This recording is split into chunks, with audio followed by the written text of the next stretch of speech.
টানা ৩০ দিন শুধু বিরিয়ানি খেলে আপনার শরীরে কি হতে পারে চলুন ধাপে ধাপে দেখি।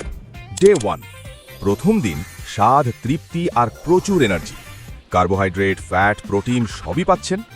ডে 3, তেল মশলা বেশি থাকার কারণে পেটে ভারী লাগতে পারে, গ্যাস, অস্বস্তি বা হালকা অ্যাসিডিটিও শুরু হতে পারে।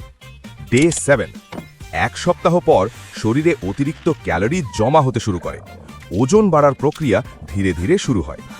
ডে 15, এই সময় থেকে ক্লান্তি, ভারী লাগা, এমনকি ঘুমের সমস্যা দেখা দিতে পারে, কারণ শরীর প্রতিদিন একই ধরনের হেভি খাবার পাচ্ছে।